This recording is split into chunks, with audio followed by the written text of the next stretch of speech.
The boys' mind.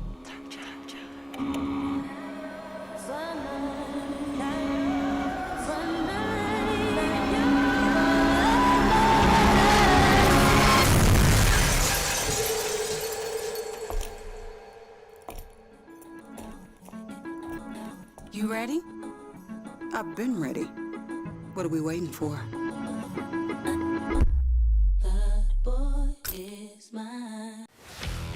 Let's face it, there's a lot of trash talk in basketball, but the great teams let their performance do the talking.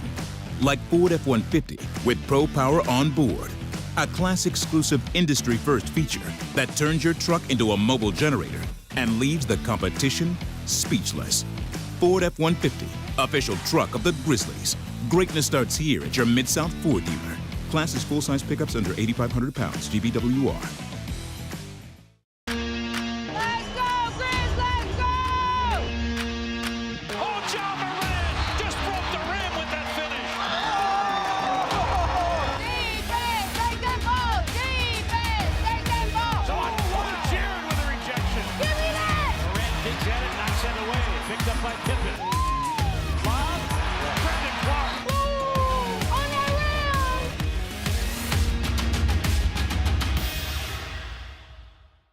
Sonic Radio. Welcome back to Sonic RNDIO. That spells radio with me, the CIO. This just in, the new Sonic $1.99 menu lets you build a crave-worthy meal for just $1.99 an item. Whether that's a creamy shake, crispy tots, or a quarter-pound double cheeseburger. This just out. Ostriches. They're mean, not very cute, and in my opinion, way too big for a bird. Don't miss the Sonic Fun 99 menu. 5 items, always $1.99. Live free, eat Sonic. Tax not included. See menu for details.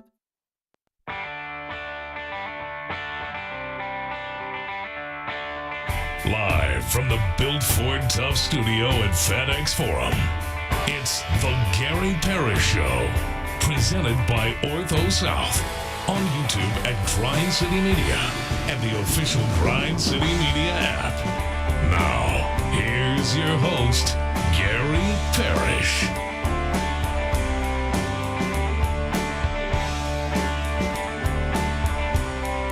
All right, I'm here. My name is Gary Parrish. I'm speaking from the Built Ford Tough studio, FedEx Forum. We're in downtown Memphis. Bennett Doyle right there producing the program. Glad he's with me. Glad you're with me.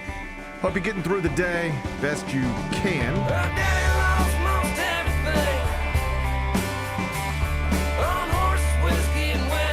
And I hope you're ready for what should be an incredible college football weekend. LSU at Ole Miss, Tennessee at Mississippi State, Notre Dame at Arkansas, and Ryan Silverfield's Memphis Tigers going to try to remain the projected favorite to represent the Group of Five in the 12-team college football playoff when they visit FAU tomorrow night. Needless to say, Big Bet Bennett, he's going to set the stage for that one momentarily. First, though, quickly, let me get this schedule ready for you. Jessica Benson is going to join me in the next segment. She, of course, is the host of the Jessica Benson Show with CJ Hurt, weekdays 8 a.m. Grind City Media. She'll pop in studio. I'll talk college football with her. She'll be here in about 20 minutes. Finish talking to JB, take a break, come back, do 5 more things you need to know, at which point we're going to discuss 5 previously undiscussed stories. Among them, the Ryder Cup is underway at Bethpage Black in New York. It's not going well for the United States. I'll get you updated on that in about 40 minutes. Sixers guard Jared McCain suffered a UCL tear in his right thumb in a workout on Thursday. It's now possible he's going to miss the start of the season. I'll tell you what we know about that. We'll do it in just a bit. Russel Wilson didn't play last night, but he took a beating during Thursday Night Football. Oh, boy. Tony Gonzalez killed him. Then Richard Sherman chopped him up good. I'll tell you what they said. We'll do that a little later on in the show. Shadeur Sanders, the third-string quarterback in Cleveland, told the media yesterday that he's capable right now of playing the position better than some of the quarterbacks starting in the NFL. You know who disagrees probably? His coaches. We'll laugh about that goofy quote. We'll do that in the third segment. And one battle after another. Paul Thomas Anderson's new film starring Leonardo DiCaprio, Sean Penn, Benicio del Toro, and Tiana Taylor. It opens today. By most accounts, it's great. Some are calling it movie of the year. I'll ask Bennett if he already has his tickets during a segment we call 5 More Things You Need to Know. Then we'll eventually do GP's Carryout, and we'll call it a day. So that's the rundown. We got a lot to get to. But I did want to start with college football because, buddy, we are about to embark on an all-time great college football weekend. 4 matchups between top 25 teams, 2 matchups between top 15 teams, headlined by number 6 Oregon at number 3 Penn State, which is scheduled to kick. That's going to be 6:30 tomorrow night on NBC. Big Bet Bennett, are you ready for what should be an awesome college football weekend, headlined by what I've already mentioned, plus future college football playoff participant Memphis putting its undefeated record on the line at FAU? Do you have anything to say about the Saturday on tap in general, or specifically about the Tigers going to visit the FAU Owls? You know, GP, as we begin conference play this weekend, I think I've been too hard on the American Conference. This is actually a solid football league this year. It really is. And I think it's time to recognize it as such. So I'm going to try to be better this season when it comes to the American. And to start things off on the right foot, I brought in a friend today. This right here, this is Owsley. This is Owsley, the FAU Owl. Owsley the Owl. This is Owsley, the FAU Owl. Flew all the way up here from Boca Raton, Florida. Want to give him a warm welcome to Memphis in the Mid-South. You know, I want to mend these fences. I actually love owls. They're one of my favorite animals. You know, we've joked about owls, me and you, quite a bit on this show. I like owls. I love owls. And Owsley seems like a really cool owl. And I think this has potential to be a really nice series between us and FAU. So I want to welcome him. He's saying something to what was that? Owsley's talking to you now in owl language. Dude, he said, remember when FAU beat Memphis in the 2023 NCAA tournament? It did happen.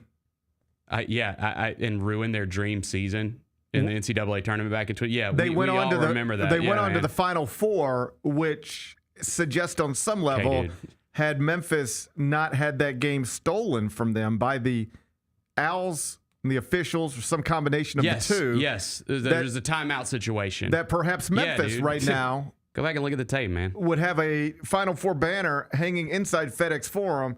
Perhaps Memphis right now would be a team that's been to 4 Final Fours in school history, the most recent one being under head coach Penny Hardaway. I don't like you bringing up that memory, Owsley. I don't like that at all.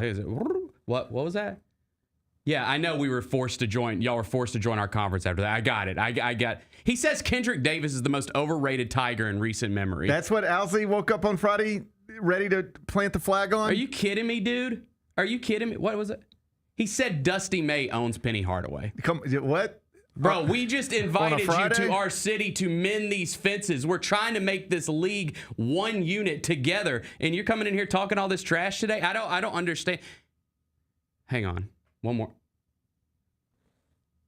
Dude, he said FAU is better set up to join a power conference than the University of Memphis right now. That when conference realignment happens, that FAU will get in over the University of Memphis. That's disrespectful. That makes absolutely no sense at all. That makes no sense, sensible. dude. Are you kidding me? That's not sensible. Like, that is so stupid. I thought this was going to be fun. I thought we were mending fences here. This dude sounds like an idiot. Hang on. What was that? What was that? I like how you have to always ask him what it was. You never catch it the first time, apparently. He said that he thought he was going on the Jessica Benson show with CJ Hurt today, and he doesn't even know why he's on this stupid show. Wow. Okay, dude, get your ass out of here. Okay. Take your ass back to Boca Raton. Tigers, wow. The nation is watching. We don't like owls. I changed my mind. We don't like owls. We don't like any of these owls in the AAC.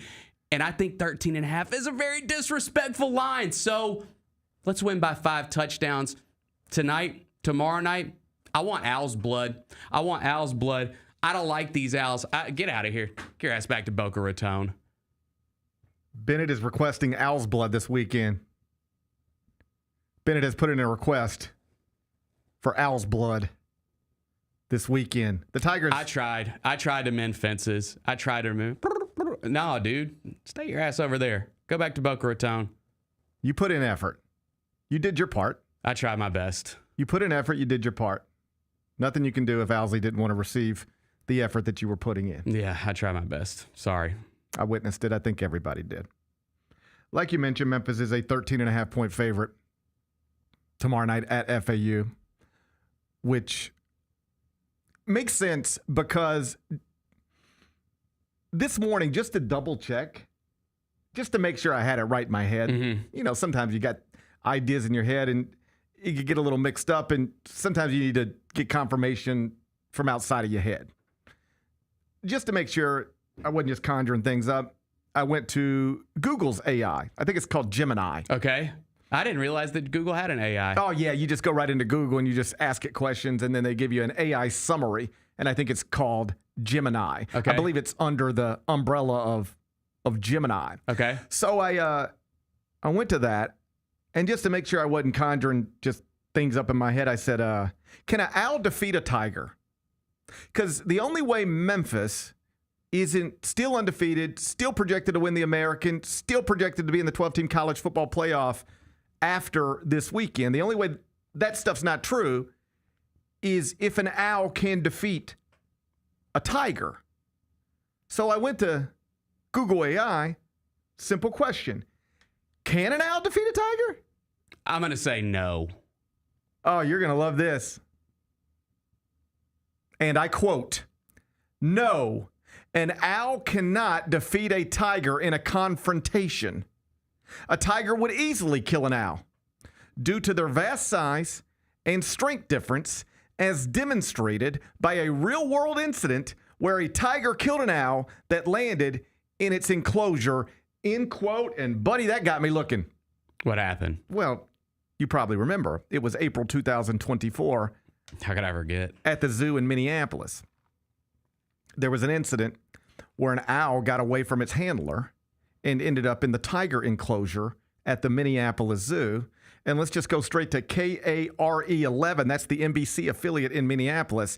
Let's let them tell you the story. A new report sheds light on how an owl at the Minnesota Zoo escaped its handler and was later eaten by a tiger.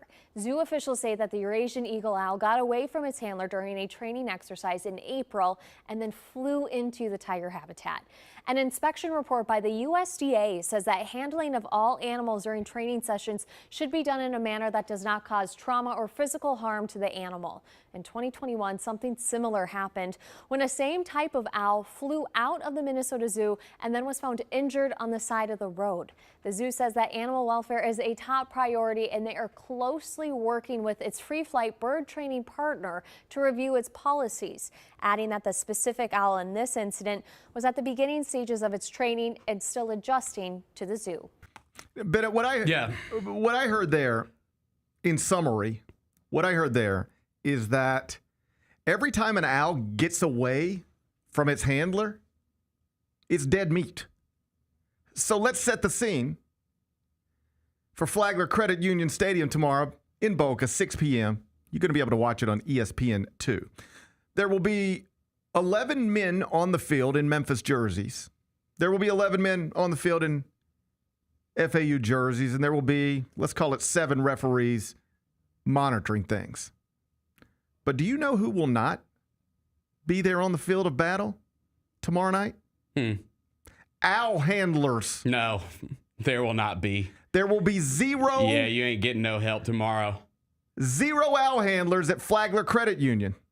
And what KARE11 just told us, what they just told us, is that when owls don't have their handlers and get around tigers, things get really bad really quickly for these little stupid and weird-looking birds.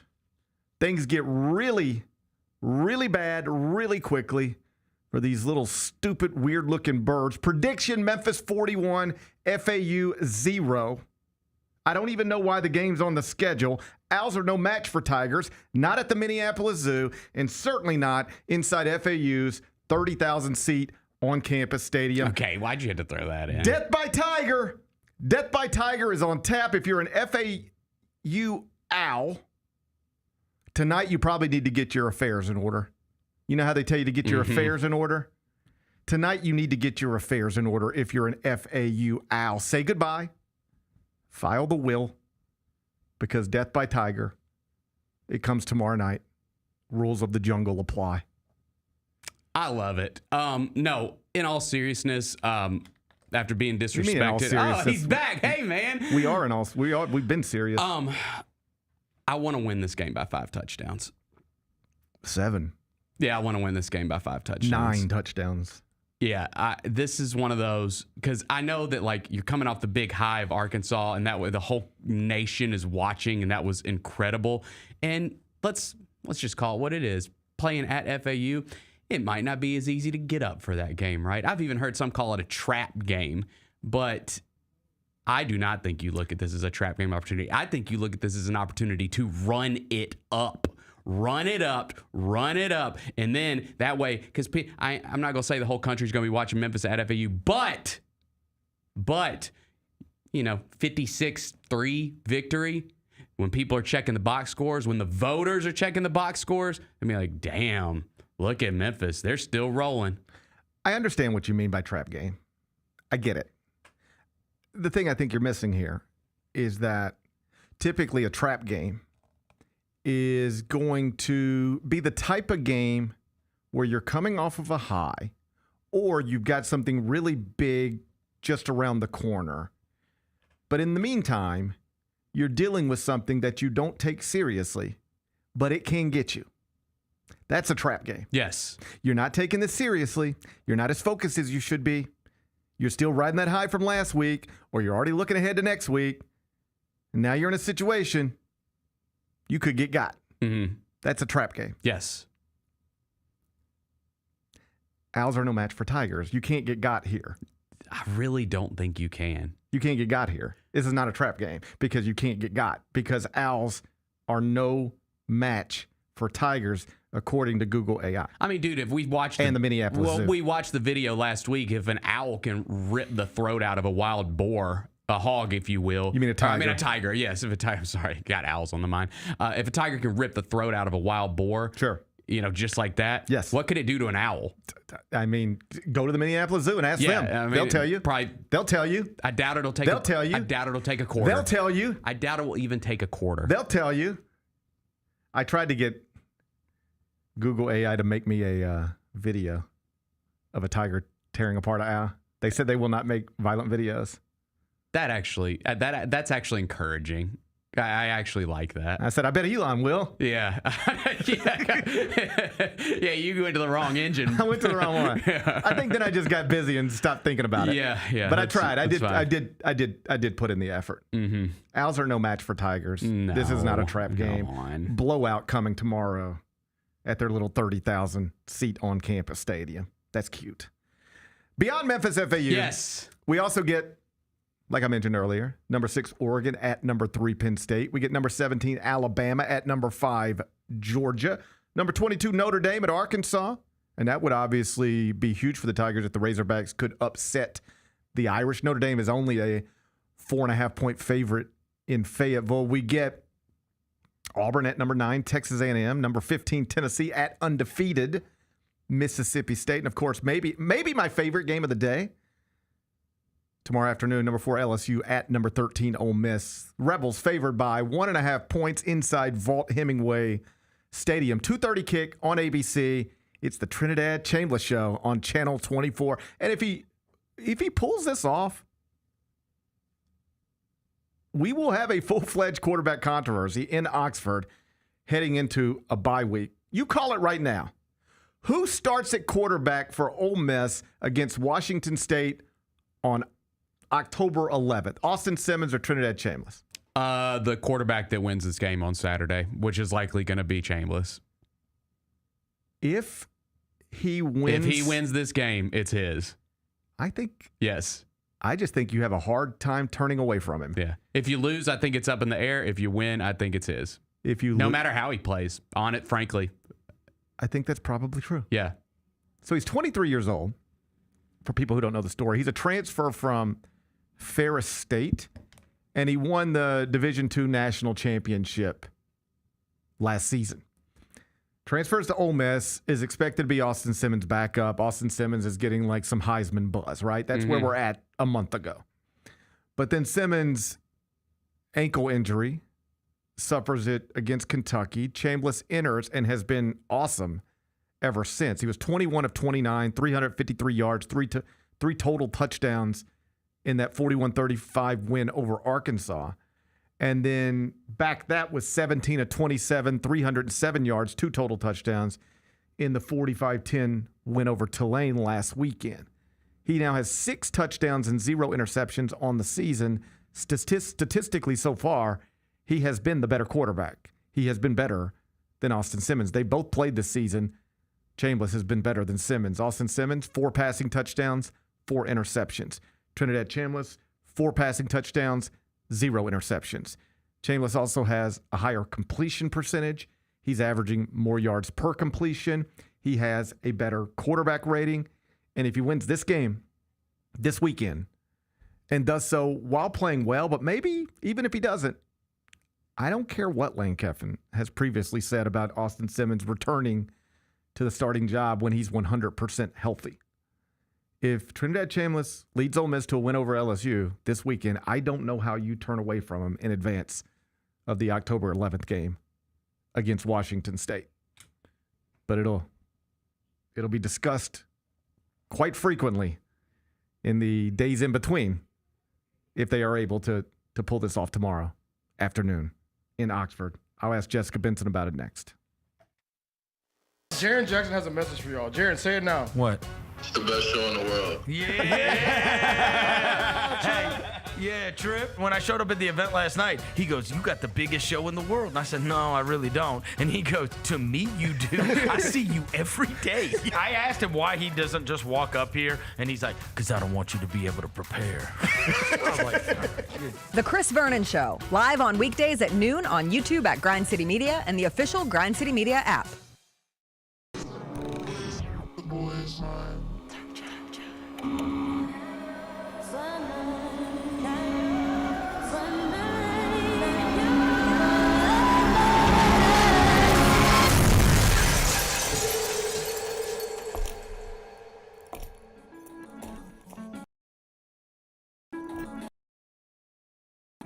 I've been ready.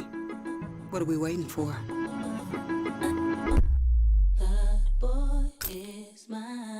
Kroger shoppers and Grizz fans want exclusive last-minute discounted ticket deals texted straight to you. Sign up with the new Kroger Buzzer Beater deal.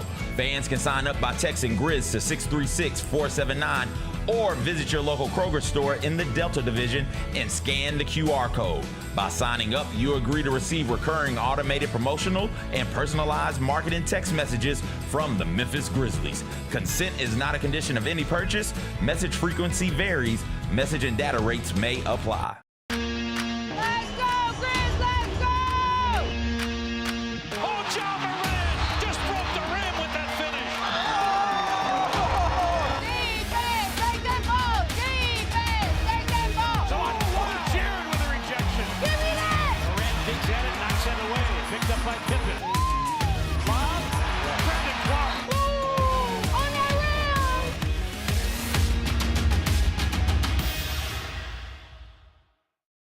Catch us if you can at Southland Casino Hotel and win your share of up to $1.8 million in free play and prizes. Join us for drawings every Saturday in May, June, and July. Each month, over 900 winners will take home free play or drive off in a new car or motorcycle. Be there for all 6 grand finale drawings and try to catch us if you can, only at Southland Casino Hotel. Must be 21 up. Play responsibly. For help quitting, call 800-522-4700.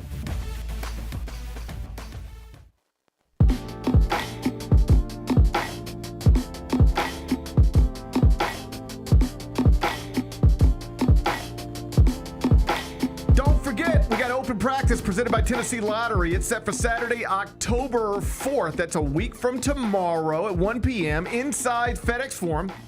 It's free admission for all fans, so an opportunity for you, free of charge, to walk in FedEx Forum and see your favorite Grizzlies, like you see them right there, John Morant, Santi Aldama, Scottie Pippen Jr. And while you're at the open practice, at the FedEx Forum box office, you can purchase tickets for the opening night game for just $9.01, $9.01. That's all it costs to get you a ticket for the season opener. Saturday, October 4th. That's the open practice. Free tickets. Look forward to seeing you there. Jessica Benson is the host of The Jessica Benson Show with CJ Hurt. Weekdays, 8 a.m., Grind City Media. She joins me on Friday. She's here right now. Hey, Jessica Benson, how are you? Hi, Gary Parrish. I'm doing great. How are you doing? It's Friday. It is Friday. That's a fact. I'm doing okay. I gather you two hung out last night like your friends and stuff. We did. Yep. I even got to see Best Noah. buds. Wow. Yeah. Wow. I must have missed the invite. I must have missed the invitation in the That's Algeria Strong That's group tough. text. Why do you think I wasn't invited? Well, to be fair, we were invited in separate capacities. Yeah, we were but then sitting we on just opposite found ends each of the other. building. But I just meant, broadly speaking, why do you think I wasn't invited? Like, nobody invited me. I Not think, you, not him, nobody. Do you think the people who were responsible for asking people if they were interested in going? I was invited on Tuesday. Okay. As our wonderful boss asked, would I be interested in going? That's and nice. I said yes. Oh, wow. Do you think he would assume that you would say no? Probably. And I think that's fair. Yeah. I think that's a fair assumption. Yeah. You have kids and stuff, you know? Yeah, I would have 100% said no. Chris and I can just casually on a Thursday night say, yeah, we'll walk down to the Cannon Center. Had a nice stroll down downtown Memphis. It was a beautiful evening, actually. it was. Really, Yes, it really was. beautiful. Beautiful sunset on the way in. Yeah. Beautiful temperatures on the way back. Uh-huh. It was nice. Well, I'm glad you guys had a good time. Yeah. It's good that you got to spend time together like that. It was fun. Got to see From John afar. Mellencamp. How was the night? Seriously. It was fun. It was actually very, very cool. Like I like nerd out about that kind of stuff musically. And what's really cool for me is my senior year of college, I was a pop music minor. And my last class for my pop music minor was my least favorite class. It was called American Roots Music. And it was the very tedious history of music in America. And it has turned out to be the most important class that I ever took because it focused so heavily on the Delta Blues and Memphis and just this region. And so for me to see Robert Johnson get, posthumously inducted into the Memphis Music Hall of Fame and to have the special Who accepts the award on behalf of Robert Johnson? his grandkids. How about and that? so I listened to one of Robert Johnson's descendants, one of his grandchildren, sing a Robert Johnson song last night after watching John Mellencamp do a tribute, and then Eric Gales, who's just like a sick guitarist, like crushed performance of the night, in my opinion.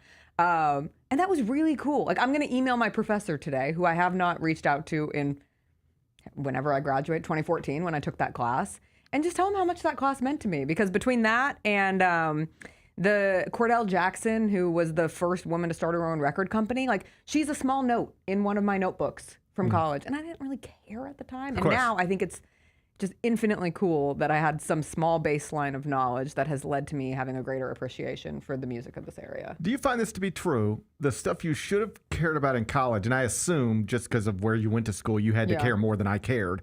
But there's so many things that I should have cared about in college, like needed to read or study or know to get through what I was trying to get through, and I just didn't. I still got through somehow, but I just didn't do it. But I subsequently went back to all of it and read it unprompted. I educated myself more after college than I feel like I was educated in college. Whatever it is I know, most of it happened later, like after I was done with school. That's fair. I think for me, what I really one, I took some weird classes because of the school that I went to. So between having a pop music minor and then also like I pursued a screenwriting minor for a period of time, mostly just because I wanted to take classes in the film school. Like I thought that would be fun. And it was until you get to hear people from Hollywood come in from the TV side and the movie side. But that set a baseline of appreciation for various things in music, various things in pop culture that I appreciate to this day. And then for the most part, like I look back and I wish that I would have done, my husband was a poli-sci minor. I'm like, that'd be cool to have right now. Because then the majority of things that I've learned from a political science and historical standpoint have come post-college. But he has such a great baseline in any discussion we have or argument we have or whatever it may be. And I'm always a little jealous. I'm like, oh, you took real classes on this stuff. I would go back to school tomorrow. Sometimes I think about it. I have nightmares about it. Oh, I love school. I mean, actual. I'm such a loser. Actual nightmare. I don't know if this is a nightmare, but a reoccurring dream. This is a reoccurring dream of mine. That I am like in my last semester of either high school or college or some sort of education phase of my life, and I am bombing. I'm just bombing it. And it becomes clear to me. There's this like one class that this always pops into my dream. I just never went. I just didn't go. And it's like, you're going to get an F here and this is not going to allow you to graduate. And I'm in that panic mode of like, wow, I've really screwed this up. And then I wake up. That's a common one. I have those too. Yeah, I think everybody has that. Yeah, I have the same one where I forgot to go to a class the entire semester. That's Mine is always French. Mine is always my language class. Mine's like science or math, but I think it's PTSD that people have. Mine is always like some sort of math class that I just do nothing in. The other one I used to have, I don't have this one anymore. It was like a recurring dream. It was always a baseball game, and I was playing, and it was like, all right, let's go. And I can't find my glove. Oh, that's tough. And I'm just running around like, where is my glove? And I'm looking in the dugout, and I can't find my glove. And then I just wake up. You don't want to know about my dreams. Yes, I do. My dreams are dark, man. Give me the best one. Me showing up to my like last day of French and realizing my favorite like school dream is that I was supposed to be enrolled in a class all year that I did not realize I was supposed to be enrolled in. And so then like the grades come out and I've never been in this class and I'm trying to argue why I have an F and they're like, you never came to class. I'm like, I didn't know I was supposed to be in this class. I have a lot of just really dramatic, horrible, gory, like potential death dreams of people I know, and like it's up to me to save them. Tell me one about Bennett. I don't think he's died in one of my dreams yet. Congratulations. But often, I mean, it's usually has anybody I know died in one of your dreams, including me? I'm trying to think if the GCM crew has made. It's not a 100% zero. I don't remember specifics. I'll remember specifics when I wake up. Tell me how somebody dies in your dream. I mean, most recently I had one where we were in some like verge of the apocalypse and we needed to get to high ground and I could only take a certain number of people and I felt just like a weight of guilt. Like I woke up feeling so guilty that I could only save 3 people in this situation and everybody else was taken out by like a tsunami wave. I was thinking, do you remember that If you could only save 3 people who work in this building, who would you save? Ooh, what a question. Yeah. You can pick 3. Everybody else dies. Can they work in the building next door? Yeah, sure. I don't care. Okay, well, I mean, I think for the sake of like our jobs, I probably need to save Sharon and the coach.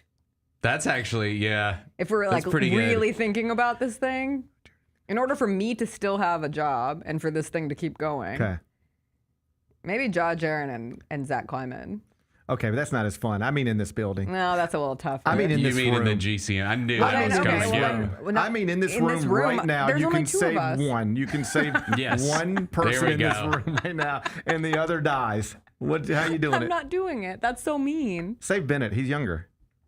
Okay, fine. You should save Bennett. I'll save Bennett. He's younger. He's of pure heart. Yeah. He's younger. Yeah. But you guys both have kids. That becomes difficult. I don't want to leave anyone dadless. Yeah, his kids will be fine. They'll be fine. They could be better off. They'll be fine. You know what? You're right. That's a very responsible thing to say. They might be better off. You know what mine is? My recurring dream? It's showing up places without my pants on. No way. But like not in like a creep way, in a totally normal way. I forgot to put my pants on when I went, and I'm like in front of a crowd, and it's like, oh my God, I forgot my pants. Are you the type of person when you were younger? Like you would. I think it's because I sleep with my feet outside of the. We all sleep with our feet outside of the covers. Maybe that's it. Like you feel naked when you're sleeping. What is it about putting your feet outside of the covers that makes it lower the temperature like 15 degrees? Because when your feet are claustrophobic, the rest of your body is claustrophobic. That's the only way I can designate it. It's a wild phenomenon.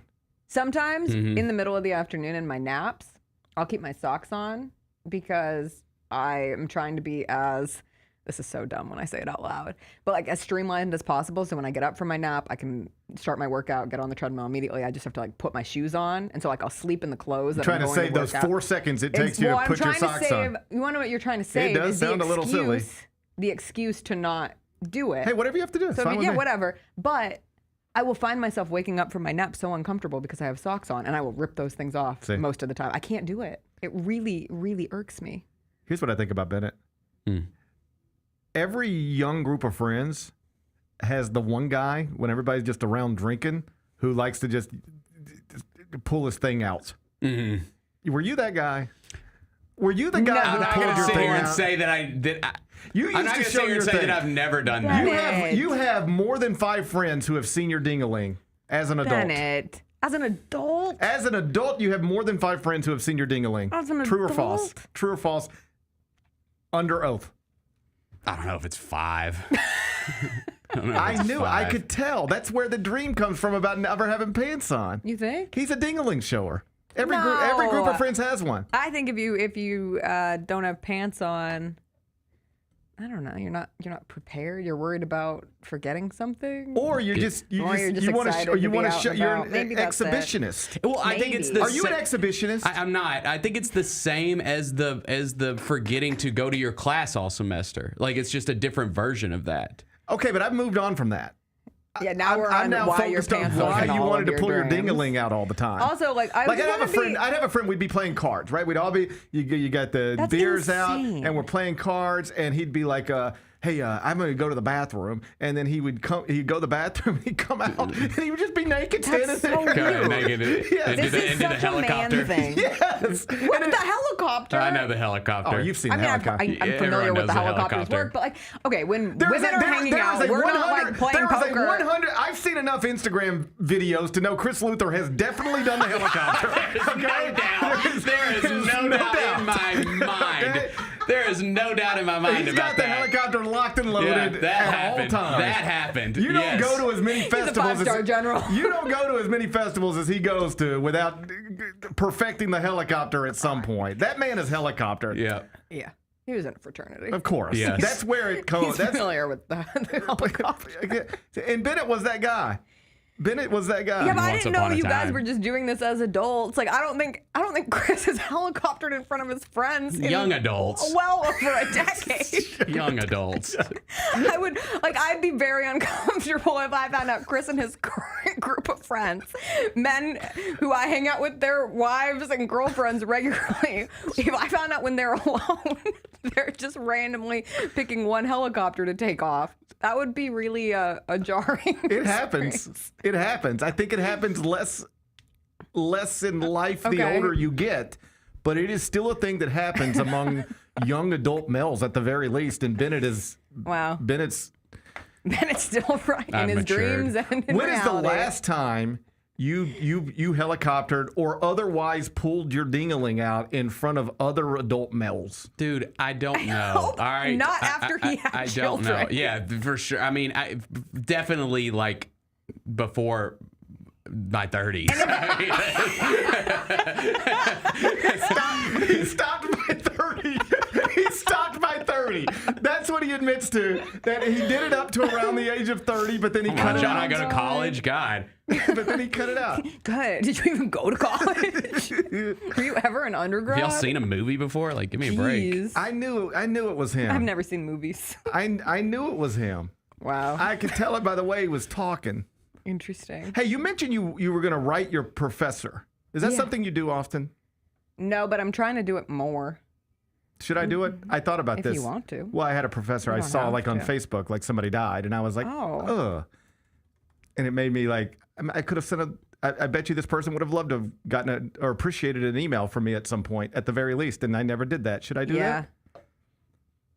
Sometimes I think it's like self-serving. Like I balance between that. Am I doing this to make myself feel better about reaching out to this person? Yeah, that'd be part of it for sure. I would like to make myself feel a little better. But I do something that I hope a lot of educators in my life, and this went for a basketball coach I had recently passed away. Mm-hmm. And I have for years meant to reach out to her and say, hey, when you made me cry and puke my guts out multiple times and I hated you, you actually were the greatest coach I ever had. And now she's dead. And I can't say, and I was like, oh shoot, I really wish that we were Facebook friends. It would have been easy. I could have just sent a message and been like, hey, you know what? I think often about how good of a coach you were at that time in my life, and you were a hard ass and we needed that.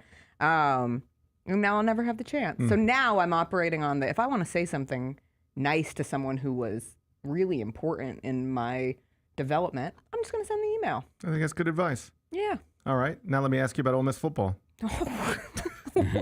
What a turn. Should I write a letter to Lane Kiffin? He was very instrumental in my college experience. You should write a letter. My friends are all grappling with having to watch that new Lane Kiffin documentary. I saw it in passing because it aired, I guess, a couple of nights ago at 6 o'clock. Okay. And then at 7 o'clock, Mets Cubs were on ESPN. So I already had it on ESPN waiting for Mets Cubs first pitch. And so I just saw some of it, and it looked kind of interesting.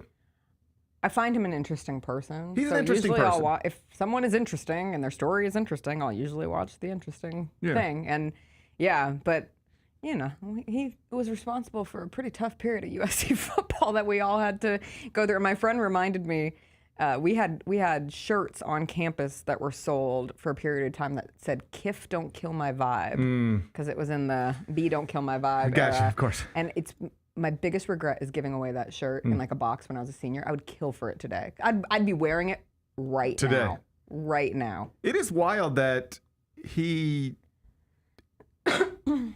Bless you. I haven't coughed in a while here. No. I cured myself. I couldn't tell that was a call for a sneeze. It was just a little. I laughed too much about the helicopter. Things got wild. Ben is something else, isn't he? Well, learn something new every week. So Lane Kiffin yes. has said that when Austin Simmons is 100% healthy, he returns as the starting quarterback at Ole Miss. I don't know whether he believes that, but it is probably the type of thing you should be saying right now just to sort of kill that conversation or tamp it down a little bit. But it is undeniable statistically, Trinidad Chambliss has been the better quarterback this year. And I'm at the point where if on ABC tomorrow afternoon he leads you to a victory over top 5 LSU and that place is rocking and rolling the way it is, and I don't know how you go back to the other guy until Chambliss forces you to go back to the other guy or circumstances force you. This is going to be like a big college football on ESPN conversation they're having for the 2 weeks leading into the Washington State game if Ole Miss does win tomorrow. And that happens in college football. And listen, Ole Miss is built offensively where I think most capable quarterbacks could be pretty successful. Right. But Trinidad's been great and shows you, if you're looking at highest ceiling, I think based on the last 2 weeks of play, you think, man, the highest ceiling of this offense could happen with Trinidad Chambliss in place. And it was interesting. I just was rereading. CJ recommended it. It was great. An article back from 2008 after the Mike Gundy famous "I'm a man, I'm 40" right? And so the quarterback who he was talking about in that case was the centerpiece of this interview. And he says that the "I'm a man, I'm 40" moment ruined his entire life. It was a really interesting revision of the person this was about who felt like it was a manufactured moment from Mike Gundy. And in actuality, it all came back to something we're talking about right now, a quarterback battle. You can call it, you can say it's not a battle, but everything's a battle in sports. And the other quarterback ended up playing well enough that they decided to go with him the rest of the way and bench this guy. And it was just an interesting reflection of how those split moments can change trajectories for college quarterbacks, perhaps more. And it's a little different now with NIL, and I'm sure Austin Simmons would find another place and whatnot. But it did just strike me in this conversation starting, it can be the beginning of the end. Yeah, there's nothing unique about it, but that doesn't mean it's not always interesting to which is why it is interesting because we see it happen. It's one of the most interesting things in sports. Like my premise was like, it's just wild how quickly your life can change. But like anybody's life can change quickly, like just like that. Like you could be driving home today, boom, and it's all over, right? Like so this is just a less important version of that. But you're Austin Simmons. You've worked like crazy to. You even came in when you were injured 2 weeks ago and threw a touchdown pass. You've worked like crazy to set your whole life has been geared toward this moment, and now it's here. The first round pick quarterback is out the door. The job is yours. Your nationally ranked team. They signed a D2 quarterback. Who cares? Yeah. And then ankle injury. The D2 quarterback comes in not because the coaches wanted him to, but out of necessity. And now he's killing it, and you might never get your job back. That's wild to me. Yeah. Got Wally picked. I hope somebody puts their arm around him. I do too. And that was reading through that story of the Oklahoma State situation years ago, it just shows like the mental load that can be. And in a similar case, like he was injured and he played through injury and like tried to do anything he could to get back into it. And sometimes just circumstantially, somebody gets an opportunity, takes such advantage of that there's no turning back. And that can be really difficult. Like just from a human standpoint. It's the Tom Brady Drew Bledsoe story. You know, that's the most famous one. Sure. And even Drew Bledsoe, you saw at the Tom Brady roast. You know, he had a couple of drinks in him, and he was joking, but like It still sits in a place there. You're never going to fully get over it. Because you had an expectation of what this year was going to. In Austin Simmons' vision board, and I'm not saying he does a vision board, but whatever his version of that is, he was the quarterback all year for an Ole Miss team that has a shot at a college football playoff and a national championship. And now he might be having to watch that from the sidelines, even if he is well enough to play. And they usually say the right things. Yeah. Like, I'm just here to help my team and got to stay ready so you don't have to get ready and blah, blah, blah. I don't think most of them mean it. Mm-hmm. And just go back to the famous Jalen Hurts story. Mm-hmm. He's in the national championship game. This is the most professional, most respectful, most team-first guy, perhaps, that we have. Like, everything Jalen Hurts says, or at least right. He just is like, he's the way you want people to talk, and he's the way you want people to be, and he conducts himself like a constant professional, and he's terrific. And publicly at the time, he said all the right things when he got pulled at halftime of a national championship game and watched his team win the national championship. On that night, he became a national champion. And yet, do you know how he ended that night? Crying in his hotel room with his father. Yeah. Happy for your team? Not really. And maybe I can only project here, but there is no scenario where if I were Austin Simmons, I would want Trinidad Chambliss to go out and play well. You would eat me alive. There's no chance. I just would not. I would say the right things. I would desperately try to mean the right things. Like, I know myself, and I would be like meditating on it. I'd be going to therapy about it. I'd be like, I want to root for this person so badly.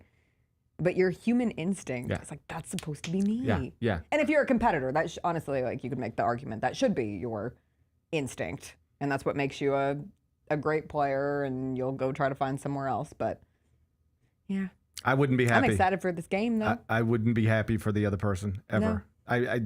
I would be miserable, even if we went undefeated. And I really liked the person. And won the national. My friend. I would still be miserable. I would be friendly and I would do the right things, but privately, that's the thing. You would never know. Yeah. It would all just be me inside here. I would never tell you, and I would never show you, but I would be eaten up inside. It would eat me up. Yeah. I just should be a fun game. Should be a great game, though. I love Ole Miss LSU games. Should be a fun game, though. I stormed the field the last time they were in Oxford. Is that true? Yeah. I was at the... All I do is storm fields. I go to games, we storm fields. I was at the Ole Miss Alabama field storming. Ooh. Did you go? I was out in the Grove. We left at halftime. Mm-hmm. That's the thing. I was at one of the most memorable Ole Miss games of all time, and still would just rather not be in the stadium. I just don't care about being in the stadium to watch a football game. I love being in the stadium. I was having more fun outside of the stadium. Yeah. I'd rather, my list would be inside the stadium, on my couch. Yeah. Outside the stadium. My list would be couch, outside stadium. Least favorite, inside stadium. Wow. Wow. My least favorite is bar. Yeah, I don't like that either. Ooh, I don't either. That's something every once in a while when people want to go, like, let's go to the bar. Like, I don't do that anymore. Yeah. Like, I can't think of the last time I was at a bar to watch football. Well, if I go to the bar, I'm not watching the games. I can't even think of the last time I was at a bar. Like, I like going to the bar, like, with my friends, but not. Do you still go to the bar with your friends? Not like I used to. Yeah. No. Our friends are big bar goers. I haven't been to a bar with a friend. We're like the worst of the group. Like, we're there the least amount of anyone. But I would say our friend group goes to the bar pretty regularly. I haven't been to a bar with a friend in, it might be years. Really? Yeah, like it's just not something I do. But when I used to do it, and people would be like, let's go to the bar and watch football. I would always just rather watch it at the house. Like, it's just, I don't know. I could turn the volume on where I want it and change the channel when I want to. And I just never really enjoyed going to the bar and watching football. Not my thing. I got other things, though. Hey, we got a media day on Monday. Sure do. I'm going to be there. You're going to be on at 10:30. People are going to tune in looking for Bennett. They're going to see you instead. That's right. They're going to be so confused. It's going to be confusing. I don't think they're going to be tuning in for me. They're going to be tuning in. I'm with Pete Pranica. CJ and I are with Pete Pranica. Okay. So I'm just setting it up as an early morning fireside chat. All right. With Pete. And then we'll get into, I think Zach Kleiman's talking at 11. Right. So then we'll get the instant talk on that. And then you guys will have the rest of the day. And I got to go do my Grizz files. Does it change the way you experience your weekend? And then I'm going to let you go. Yes. Because... Yes.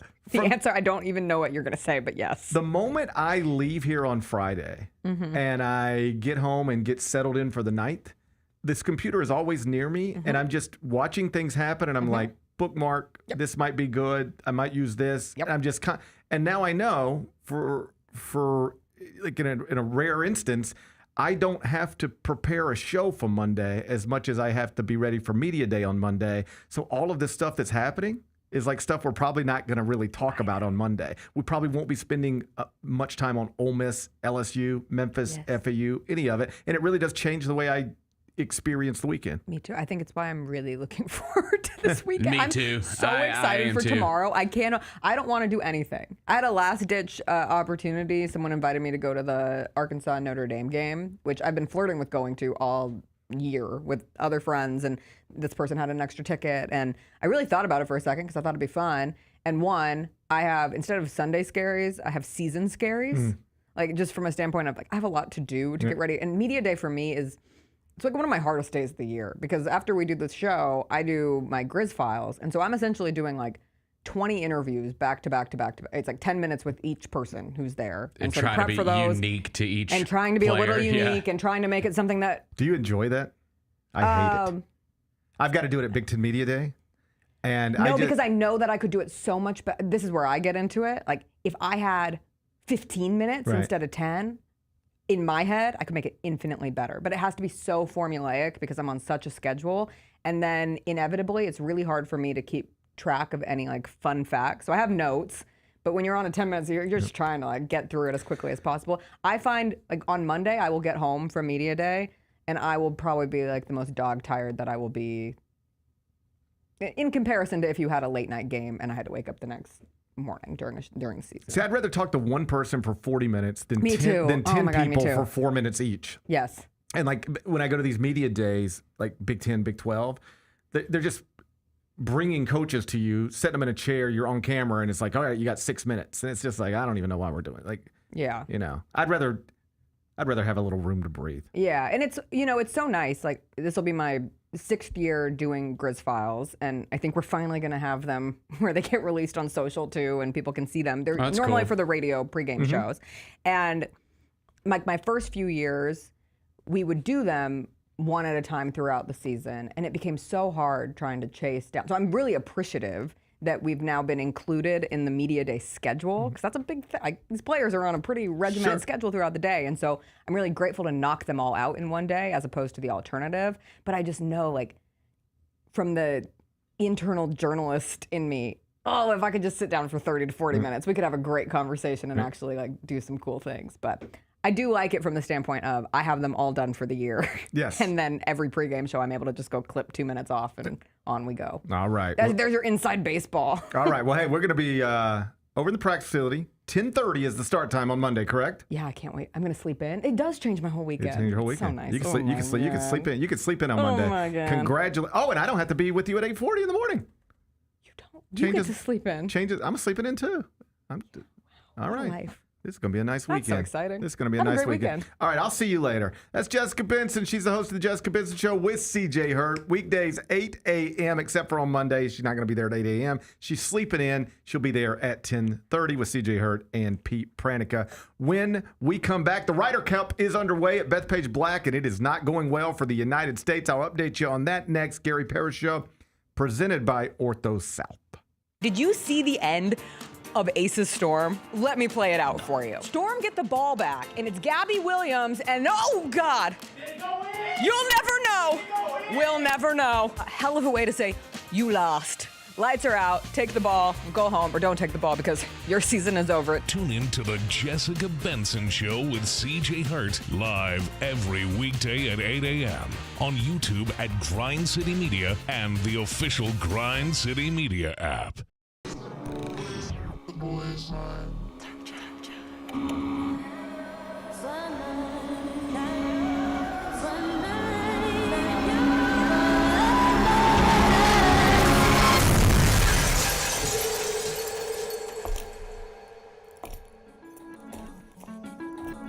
You ready? I've been ready. What are we waiting for?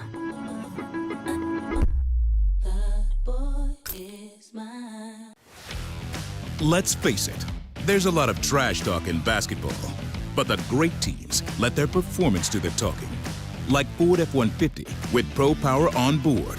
a class-exclusive industry-first feature that turns your truck into a mobile generator and leaves the competition speechless.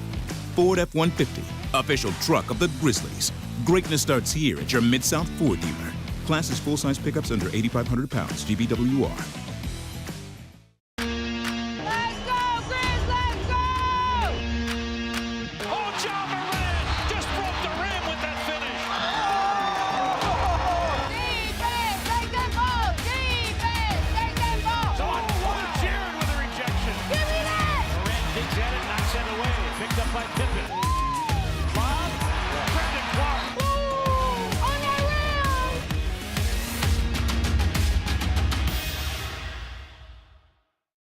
Catch us if you can at Southland Casino Hotel and win your share of up to $1.8 million in free play and prizes. Join us for drawings every Saturday in May, June, and July. Each month, over 900 winners will take home free play or drive off in a new car or motorcycle. Be there for all 6 grand finale drawings and try to catch us if you can, only at Southland Casino Hotel. Must be 21 up. Play responsibly. For help quitting, call 800-522-4700.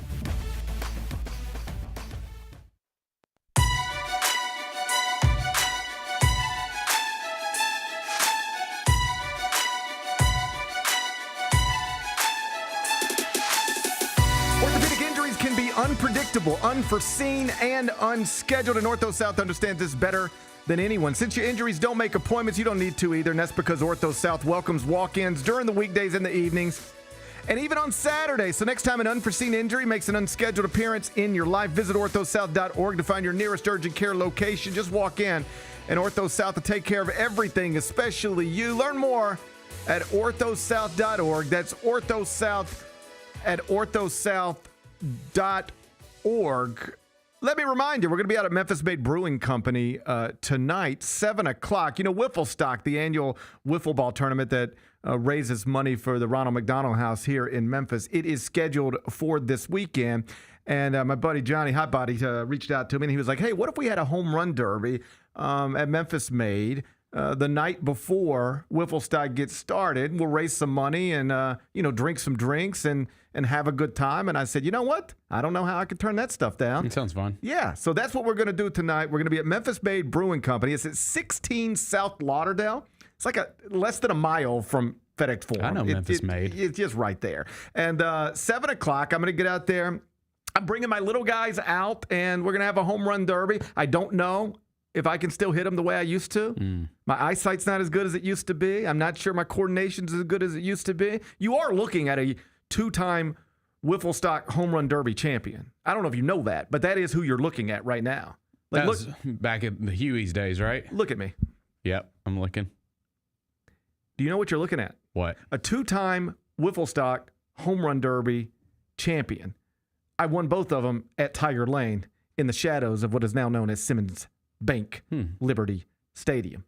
It's nice, man. That's something to remember, right? It's something. You got a trophy somewhere? Somewhere. Oh, you do have a trophy. Multiple. How about that? Because I won 2. I have multiple. That's pretty cool. It is pretty cool. Trophies are cool. Trophies are cool. Trophies are cool. Perhaps I'll win another tonight. I wouldn't bet on myself. I haven't picked up a wiffle ball bat in years. But either way, we're going to have a good time. So if you want to hang out, come hang out. Memphis-made Brewing Company tonight, 16 South Lauderdale. I'll be there. Home Run Derby starts at 7 o'clock. Let's do 5 more things you need to know. Number 1. The Ryder Cup is underway at Bethpage Black in New York and not going well for the United States. We stink at golf. Do we? It looks like it.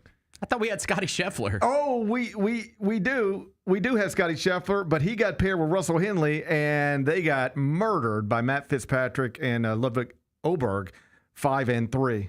Terrell Hatton and John Rahm beat Justin Thomas and Bryson DeChambeau. The only duo that got points for the United States this morning, got a point for the United States this morning, that is Patrick Cantlay and Xander Schauffele. They beat Robert McIntyre and Victor Hovland. So Europe is up 3-1. Do people understand how the Ryder Cup works? No. Because we're talking about this, and I was like, do people even know? Like, I think people know Ryder Cup is a thing. I think people know it's the United States against Europe. I don't think people are entirely clear on, like, how it works, how it all adds up. So you get 28 matches over a 3-day span, Friday, Saturday, Sunday. Some of the matches are alternate shot. Some of the matches are best ball, and some of the matches are singles matches. Each match is worth a point. Ties are worth a half point. And the first side to get to 14.5 points wins the Ryder Cup. Okay. If it ends in a 14-14 tie, we do not go to a playoff. Then whoever won the Ryder Cup previously gets to retain it. Tie goes to the previous winner. In this case, it would be Europe. So for the United States to win, they need to get 14.5 points at least. For Europe to win, they only need to get 14 to retain the cup. And Europe is off to a 3-1 start this morning. Bryson DeChambeau got things started on the first tee, and he just lined up and tried to go right at the green, nearly drove the green on a par 4. Crowd was going nuts, and then Europe started just playing better golf. But I got news for you. What's going on? Guess who's on his way there right now? Who? The President of the United States, Donald J. Trump. Where is it again? Bethpage Black. Where is that? In the shadows of Manhattan. Gotcha. It's not too far away from New York City. President Trump's going, and here's why that's good news. He could just say we're winning, whether we are or not. What difference does it make? What do you mean? He could just say we're winning. Like, the truth is Europe's up 3-1 right now. But if President Trump just says, no, United States is up 3-1. No, we're up 3-1. We're up 3-1. I like that. Like, can't he just do that? I think so. He does it. I think that's within his power. It feels like it. He does it every day about everything else. All right. So, like, he should just land there in his little helicopter and be like, it's nice to see the Americans whipping the Europeans today. And you might go, what? I thought Scotty Scheffler and Russell Henley got killed. I thought we were down 3-1. And he'll just be like, nobody's ever had this big of a lead on the first day of the Ryder Cup. American excellence, America first, America triumphs, something like that, right? Sounds great to me. Fight. Do the fight thing again, right? Mm-hmm. All right, so we're in good shape. Are we officially winning the Ryder Cup? No, we're getting our asses kicked so far. But we still got a whole weekend. And a president who can just talk through that. Let's go. And a president who can just talk through that, and he'll have golf shoes on the ground soon enough. So it ain't over. It might feel like it's over, but it ain't over. And even if we lose, we can say we won. Good. Doesn't matter. Number 2. Jared McCain's got a UCL injury in his right thumb. The Sixers are now trying to figure out how to move forward. But the start of his season, it is now in jeopardy. And I only bring this up because we have a tendency, and perhaps this is true of all humans, we have a tendency to feel sorry for ourselves, you know? Why is Zach Edey hurt again? Why is Jaren Jackson hurt again? Why do we have to have another surgery? But it's important to remember it happens more often to us than it happens to most, but it does happen to others. And here's the Sixers. Their MVP, Joel Embiid, hurt all the time. And this young man would have maybe been Rookie of the Year last year if he didn't get hurt after like 23 games. And now here he is again. Start of the season just around the corner. He's unhealthy. I also saw Paul George spoke this morning and said he's not going to be ready for the start of training camp because he's coming back from that knee. So that's the. So it's just a reminder, like, these things there are issues everywhere. It feels like it's always us to the worst degree, and sometimes it actually is. But this stuff does happen to other places. It happened to the Sixers just yesterday. Jared McCain, not healthy once again. Number 3. Russell Wilson didn't play last night on Thursday Night Football. No, he did not. But buddy, did he get murdered on Thursday Night Football. Did you see these comments from Tony Gonzalez and Richard Sherman?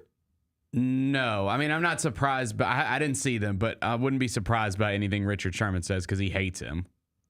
Yeah. So the post-game show last night, they start talking about the New York Giants because former Ole Miss star Jackson Dart has been named QB1 there, sending Russell Wilson to the bench. And Tony Gonzalez said something I don't know that I've ever really heard said about a professional athlete before. It was an interesting perspective. I don't know that I agree with it. He said, if ever there was somebody who played himself out of the Hall of Fame, it is Russell Wilson. What he did in Seattle, that looks like a Hall of Fame career. Mm-hmm. But should it matter that everything that has happened after he left Seattle has been absolute garbage?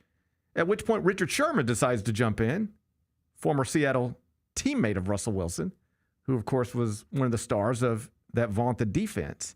And Richard Sherman added, without the legendary defense in Seattle, Russell Wilson's been 4-11, 7-8, and now 0-3 to start with the Giants. He's done nothing unless he had my defense helping him do things. And just to double down on the point about him hating Russell Wilson, there is no scenario where you say that the way he said it unless you actually have real hate for that man in your heart somewhere. Oh, yeah. No, I think that there's no love lost there. People do not like Russell Wilson, man. No, again, I don't know why. I mean, you hear rumors that he might be just kind of a weird locker room guy. They think he's a phony. Like, stop Yes, it with all that's your it. little... Yeah. Mr. Unlimited, all that stuff. Yeah. You look like you're trying to play the role of leader, but you're not really a leader. You look like you're trying to be a leader in front of the cameras, but you're not really leading anybody. We don't want to follow you. There's some of that. I think so, too. As far as, like, should he be a Hall of Famer or not? Because here's the thing. I do think that the legacy has for sure been tarnished because it's been horrible since Seattle. I have sort of always been of the opinion that the Hall of Fame is almost like a finish line. Mm-hmm. Like it's like you cross that line and you're there. And it doesn't really matter what happens after that. You have already created a Hall of Fame worthy career. Like in baseball, you would hear it all the time. Like for a while, it was 500 home runs got you there. We didn't really need to know anything else. If you had 500 home runs, you were going to be in the Hall of Fame. Now, that's not going to always be true anymore. But there was a time where it was like accepted that's the finish line. Yeah. If you can get to 500, you're going to be in Cooperstown. And I've sort of always thought about Hall of Fame careers like that. Like Dan Hurley has 2 national championships now at UConn. There is nobody in the history of basketball with 2 Division I national championships who isn't in the Hall of Fame, the Naismith Memorial Hall of Fame, who's eligible. Mm-hmm. So he's going to be in the Naismith Memorial Hall of Fame, no matter what happens going forward. But according to Tony Gonzalez's perspective, you could coach your way out of the Hall of Fame the same way he thinks Russell Wilson has played his way out of the Hall of Fame. Do you subscribe to that? It doesn't make sense to me. I mean, I'm trying to think of like a good comp. Would Eli be a good comp? No, I mean, I don't think Eli Manning may or may not be a Hall of Famer based on what he did in New York, period. Uh-huh. That's an argument people have. But I don't think because he eventually got old and lost his job to Daniel Jones, he's not a Hall of Famer. Like, where do we do this? Like, Vince Carter sat on the bench in Memphis. Right, that's true. He's still a Hall of Famer. What are we talking about? Right. Russell Wilson is a Super Bowl champion and 10-time Pro Bowler. He also single-handedly lost a Super Bowl. There is that. And I don't know about single-handedly, but he threw it to the wrong team. I mean, it was his fault. He threw it to the wrong team. He definitely threw it to the wrong team. He definitely threw it to the wrong team. Yeah, and I do. I just always thought once you do certain things that measure up to what other Hall of Famers have done, then you have created a Hall of Fame career, and you don't undo that by getting older or getting worse. You've already crossed that finish line. Like Russell Westbrook is going to be in the Hall of Fame someday. Mm-hmm. It doesn't matter how the rest of his career goes. He's already done enough to be in the Naismith Memorial Hall of Fame someday. True. And nobody would disagree with me saying that. Nobody, if I said Russell Westbrook will be in the Hall of Fame someday, nobody would step up and say, well, let's see how the rest of his career goes. So why do you then attach that to Russell Wilson? And let me be clear, I don't care about Russell Wilson at all. Right, I got it. But like once you're a Hall of Fame quarterback, I think you're a Hall of Fame quarterback. I don't think you can undo it. Yeah. But Tony Gonzalez says you can. Okay. I'll say that he gets in. I think he gets in. I think he gets in. But his legacy is damaged. Wait, who votes on that, though? It's not your peers, is it? No. I mean, I want to say it's like a panel. Who votes for Football Hall of Fame? 48-member selection committee. Okay. Comprising media representatives from NFL cities, 16 at-large media members, and one representative from the Pro Football Writers Association. Just making sure, like Richard Sherman or... Yeah, it's not Richard Sherman. Okay. It's not Richard Sherman. It's going to keep double-checking Russel Wilson out of the Hall of Fame. I think he will be in the Hall of Fame someday, but his legacy is clearly damaged. Like when you do that name association thing with people. Mm-hmm. Tom Brady, GOAT. Peyton Manning, all-time whatever. Like Russell Wilson, it won't be good. It won't be a good name association, even though he's a Super Bowl champ and a 10-time Pro Bowler. I think you're right. I think you're right on that. All right. Number 4. See this quote from Shadeur Sanders? Mm-mm. What'd he say? First off, I don't even know why they're talking to the third-string quarterback. Well, because it's Shadeur. There you go. Shadeur Sanders went on record and said that he believes right now, in this moment, September 26, 2025, he believes Shadeur Sanders,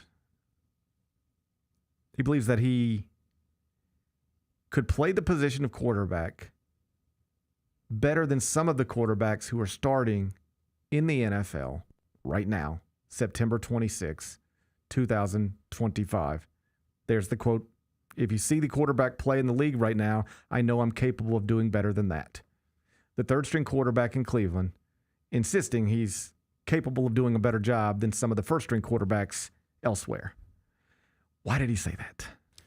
Yeah, I mean, he might not be wrong, but... He's definitely wrong. Who would he be better than? Like, what are we talking about? You're the third-string quarterback for a reason. Yeah, I mean, that's the thing, too. We've talked about this before. For him to not be wrong, this has to be true. He should be QB1 somewhere else right now. And where would that be? Nowhere. What are we talking about? Yeah, like, is he starting over, like, Spencer Rattler in New Orleans? I'm not sure. I mean, like, you're that a fifth-round draft pick who's a third-string quarterback. Maybe stop saying stuff like this. Because you know what everybody says when they see this? What are you talking about, bro? If you were as good as you think you are, and you keep saying you are, A, you wouldn't have been a fifth-round draft pick, and B, you wouldn't be a third-string quarterback. There's not some conspiracy against you to hold you down. If you were as good as you keep saying, you would have probably won more at Colorado, probably not slipped to the fifth round, probably wouldn't be QB3 for a shitty franchise. What are you talking about? You seem delusional. They're not that bad. They got a big win last week. They're 1-2. They beat the Packers. The record's 1-2. And I dare you to try to argue that the Cleveland Browns aren't a shitty franchise. I will argue with that. I was just talking about this specific season. Maybe they're heading in the right direction. Give it your best shot. Yeah. Give it your just like there's no point in saying, like, I don't understand why somebody can't get to him and be like, you're not helping yourself with this stuff. No, you just got to kind of put your head down at this point. Here's who you are at this point. Here's who you are. You're a quarterback who won nothing of substance in college, who slipped to the fifth round of a draft, and is now third on a depth chart. That's who you are. Why are you saying that you could start for an NFL franchise right now, that you're more capable than some starting quarterbacks in the NFL right now? There's literally nothing that has happened in your life to make anybody else believe that. It's not what you did in college. It's not where you were selected in the draft. It's not what you did in training camp to secure the third string spot on the roster. What are you doing? No, I agree. He's not helping himself. He's not helping himself. He's not. Yeah, he's not. Yeah, you should probably leave this one in your drafts. Don't hit send on this one. Just leave it in your mental drafts. Cool to have confidence in yourself. Mm-hmm. But when you never won anything in college, slip to the fifth round, and now you're a third string quarterback, you probably don't need to be talking about, you know what I think? I think I'm better than starting quarterbacks in the NFL. Because best I can tell, literally nobody else in the world believes that other than maybe your father. Nobody else in the world shares that opinion. That opinion you see on that screen right there, nobody else in the world shares that opinion other than him and his father. And this is probably good advice for anybody. If you ever hold a strong opinion that literally nobody else on the planet agrees with other than yourself, you might need to revisit that opinion. But that's his problem, not mine. Number 5. One Battle After Another. Paul Thomas Anderson's latest film starring Leonardo DiCaprio, Sean Penn, Benicio del Toro, Tiana Taylor. It opens today. People are calling it the film of the year. One thing I read is that they don't make them like this anymore. That's what I read. They don't make them like this anymore. Do you have your tickets yet? I don't. I will be going today at some point. Yes, I'm going to see it today. I want to go see this. Yeah, this is, but I have heard, I've seen the trailers and I have an idea of what I think the movie's about, but it's one of those, I've been not reading stuff. I don't really want to have an idea. I just want to go in blind and see it. This is I'm so excited. I've been more excited about this than probably anything else this year, just because it's like one of our great directors and one of our all-time great actors getting together for the first time. I'm excited, man. This one looks really good. You know how I've told you before about the wedding I attended with Joaquin Phoenix? Yes. Do you know who was originally supposed to officiate that wedding, but then had a scheduling conflict? Was it Leo? Mm-mm. Paul Thomas Anderson. Because he's been in a couple of his movies. Yeah. Yeah, but it had nothing. Like Corey, my old roommate, is somehow buddies with Paul Thomas. I don't even really know. Oh, really? Yeah, I don't even really know the story. Because Joaquin's been in a couple of his movies. Yeah. He was in The Master, and he was in Inherent Vice. Both great. And this wedding was literally right after they had filmed The Master. The Master had not come out yet, but they had just filmed it. So, like, if you were talking to Joaquin that weekend about movies at all, like, hey, so what you been up to? He would say, I just got through shooting a new film with Paul Thomas Anderson, The Master. And Paul Thomas Anderson, as I remember it, was supposed to officiate the wedding, and then, it didn't happen. That would have been cool. The coolest, right? That would have been He's great. Yeah. He's great. Oh, he is the best. I'm a huge fan. They say Tiana Taylor's going to get some Oscar buzz. Uh-huh. I think a lot. I think multiple people will from this one. I think she should have got Oscar buzz for her performance in the Fade video. Mm-hmm. You familiar with the Fade video? I'm familiar. Yes, I'm familiar. I'd have given her an Oscar for that. Yeah, me too. That might be the last great thing.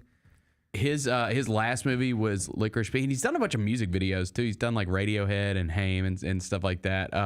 But his last movie was Licorice Pizza, the movie about LA, and it was really good. It's been a long time. There aren't many movies that make me go, I want to go see this in the theater. I'm more of a, it'll come to my house eventually and I'll catch it then. Yep. Every once in a while, there'll be something and I'm like, okay, I want to go see that one in the theater. Yep. Sinners, I wanted to go see in the theater, right? Yep. This is one I want to go see in the theater. Me too. I feel like I got to go try to do it this weekend. Yeah, I'm going this weekend. And the last time we saw Leo was, what's the last thing? Killers of the Flower Moon, which was amazing. Which was amazing. Yeah. Took me 3 years to finish it. But I know. It was amazing. It's long. This movie's 3 hours. As soon as I finished it after really 2 years. Yeah. The first thing I thought was, man, that was really good. I should have watched this earlier. Yeah. That was really good. This one's like 2 hours and 40 minutes, I think. It's fine. Yeah. It's fine. I'll be there. I'm gonna try to figure it out. Movie of the year. That's what they're saying, Bennett. They said they don't make them like this anymore. That's what they said. They said they don't make them like this. They said this is a movie, and it's made in a way. They don't make them like this anymore. Cinema is back. That's what Bennett says. Cinema's back, right? Mm-hmm. Big weekend at the box office. That's what we're expecting. Get your tickets. Get your tickets now. Better be there. We're gonna run the numbers up. Bennett says. One battle after another. It's open now. Be back with GP's Carryout. Did you see the end of Ace's Storm? Let me play it out for you. Storm get the ball back, and it's Gabby Williams, and oh, God. You'll never know. We'll never know. A hell of a way to say, you lost.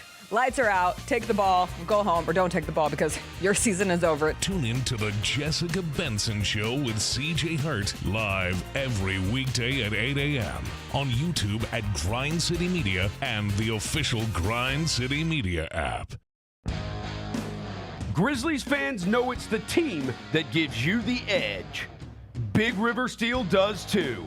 And much like the Grizzlies have recruited legendary talent, we want you to be part of our team. Are you ready to be part of something legendary? Then visit www.bigriversteel.com. That's www.bigriversteel.com.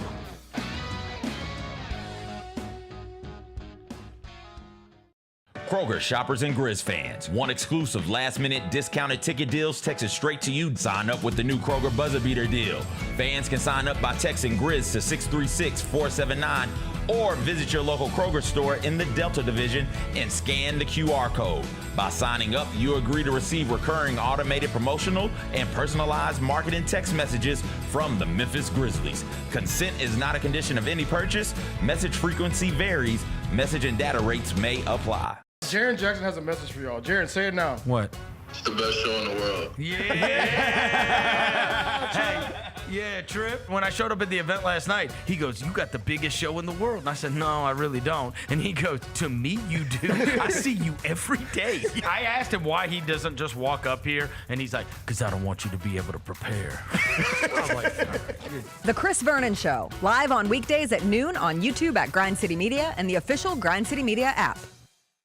Sonic Radio. Welcome back to Sonic RNDIO. That spells radio with me, the CIO. This just in, the new Sonic $1.99 menu lets you build a crave-worthy meal for just $1.99 an item. Whether that's a creamy shake, crispy tots, or a quarter-pound double cheeseburger. This just out. Ostriches. They're mean, not very cute, and in my opinion, way too big for a bird. Don't miss the Sonic Fun 99 menu. 5 items, always $1.99. Live free, eat Sonic. Tax not included. See menu for details.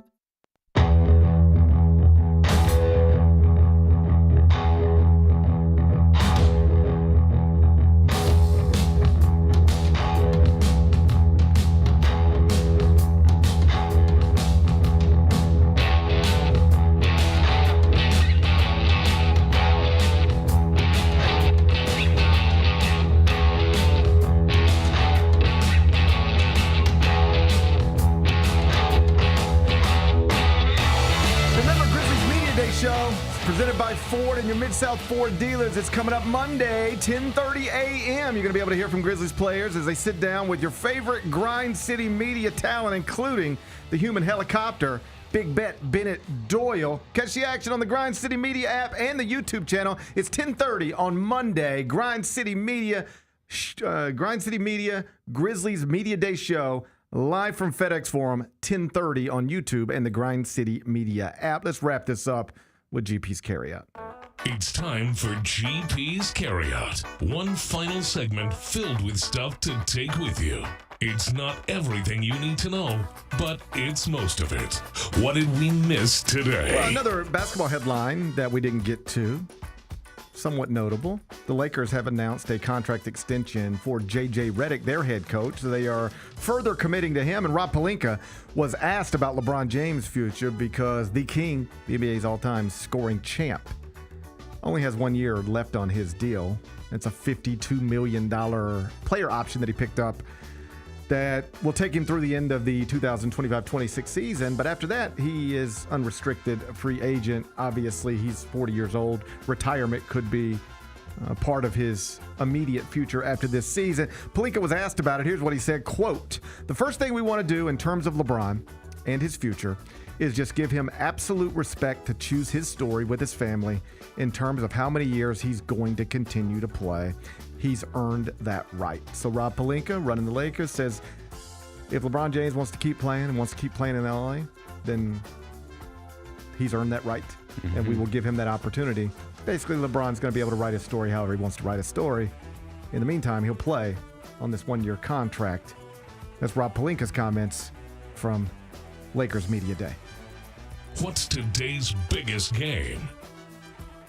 6 o'clock, college football. Yeah, thought we might go here. Number 8, Florida State, our old friend Mike Norvell. He's got his Seminoles at Virginia. They're inside Scott Stadium, Charlottesville, Virginia tonight. 6 o'clock kick, ESPN. FSU is 6.5-point favorite. The total's 59.5. How you going to act? Not loving that. think Virginia's not that bad. I want to say they're actually probably pretty decent. I want to root for Mike. Always. I think it's gonna be a close game though. I'll go FSU. Lay the points. Let's get them. Lay the points. It's the bounce back season. Mike Norvell's going to go from National Coach of the Year to nearly getting fired to perhaps National Coach of the Year again. Yeah. I don't know if that's true, but it's a fun thing to say. God, Virginia can score, man. They put up points. I'll go Florida. Mike Norvell puts up points. How quickly you forget. I feel like they're going to win by a field goal. I do. You don't believe in Mike Norvell? I just feel like it's going to be tight. I feel like they win, but it's going to be tight. That man brought game day to your hometown, and you don't believe in him anymore. Just how quickly they forget. Give me FSU. Give me FSU. We'll take -6.5. It's fine. You don't sound enthusiastic about it. I just don't feel great about it. You don't sound like you it. believe in yourself. I don't feel great about it at all. I feel great about it. Do you? Yes. I don't, but I'm gonna roll with them anyways. No, Florida State wins by 2 touchdowns. Okay. Yeah. Okay. Yeah. We're on. I think we have a little cushion after the week that I've had. You do it all right, Bennett. You fell. You got in the negatives for a minute, but now you're up to 263, 234, and 4. You are plus 4.7 units. Okay. You got a little money to work with. All right. Let's lay the points. Come on, Mike. 6.5 points. FSU -6.5. I think they're gonna win by 2 touchdowns. What are we watching on TV? SmackDown's on USA Network. You don't even care. Man, they have to really put in the effort to keep my attention this time of year. And there's so much going on. Like, it is impossible to dedicate 2 hours to that every week. You're not who you think you are. I just and I want the passion back. And listen, we'll get close to the Royal Rumble and I will get fired up. Don't get it twisted. I always get fired up come January when we get into Mania season. Like, I always get back into it and fired up. But this time of year, you got to really see. The problem is they're doing these Crown Jewel and stuff. Like, I don't care about Crown Jewel. You can go ahead and knock that off the schedule forever. I don't care about Crown Jewel at all, dude. I've never cared about it. It just does nothing for me. I feel like it's so easy to know what's gonna happen. It's so predictable. It's just like a house show. Can I interest you in a triple threat match tonight? Can I interest you in a triple threat match tonight between Tiffany Stratton, Jade Cargill, and Nia Jax? That's pretty good. That's pretty good. That's pretty good. I like all 3 of them. Nia Jax seems like she's slimming up a little bit. Oh, yeah. Nia looks good. Okay, Bennett. Yeah. I mean, she does. Okay. Nia looks good. Tiffany Stratton looks good. Of course she does. Jade Cargill looks good. Of course she does. She could have been in that fade video. Her abs are insane. How's she do that? Setups, I guess. I don't know. I mean, I do sit-ups, and I ain't sniffing that. Like, I don't think I could close. ever look like Jade Cargill. How does she do that? I think sit-ups. There's no way that's just sit-ups. I don't know. How does she do that? I don't understand. How do people look like that? Like, those are probably the best abs I've ever seen in my life, if I'm being honest with you. You should go check that fade video. Yeah? Okay. I think Jade Cargill might have the greatest abs in the history of abs. I might be willing to put that out there. Counterpoint, the fade video. Okay. I'll watch the fade video when I get out of here. I went back as I was prepping last night. I was like, you know what? I haven't turned on the fade video in a while. I should probably watch Tiana Taylor dance for 3.5 minutes while Kanye and Post Malone scream. And I did. Oscar-worthy performance. Okay. I don't know how she's going to do in this new movie that's opening today, but they're saying she's getting some Oscar buzz. Tiana Taylor. I'm telling you, she deserved an Oscar for the fade video. I can't wait. That's what I'm trying to tell you. And she'll be in a triple threat match tonight. Jade Cargill. She would have been a suitable replacement in the fade video. And tonight she has an opportunity to take Tiffany Stratton's WWE Women's Championship. It's a triple threat match between Tiffany Stratton, Jade Cargill, and the slimmed down Nia Jax. Let's go. I think Bennett's got a new crush. I like Nia. Hate her. You hate her? I don't hate her. That's strong. I don't hate her. I don't need her. How about that? I think she's a pretty good heel. I don't need her. I think she serves a great purpose in WWE. She's a really good heel. If she disappeared, it wouldn't matter to me. Wow. I don't mean it like that. I don't want her to disappear, right? I ain't trying to get rid of her. Gotcha. I'm just saying if she disappeared, it wouldn't matter to me. Okay. I think I'm riding with Jade Cargill tonight. Okay. They say she can't wrestle. That's what the wrestling people say. They say she can't wrestle. And you know what I say to that? I don't care. I don't care. I think I tend to agree. Yeah. Whatever she does it well. Yeah. As far as I'm concerned. She's great. She's great. Go Jade Cargill tonight. What's the best thing we've read?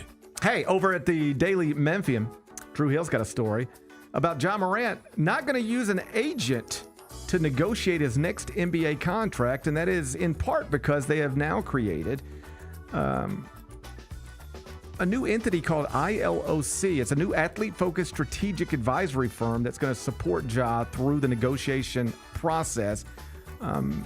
His mother's involved, his uncle's involved. Kevin Helms, who is in charge of his security team, used to work here with the Grizzlies, now I believe works with Ja specifically, is involved. So really interesting new approach to how to handle the financial side of your career, among other things. So if you want to read more about that, you can find it. It's on the homepage right now, dailymemphian.com. What's going on this weekend? Man, what's not going on this weekend? You know what it is. You know what we got. You know what it is. We got a you know what it is. We got a blockbuster movie. We got a tiger ripping an owl apart down in Florida.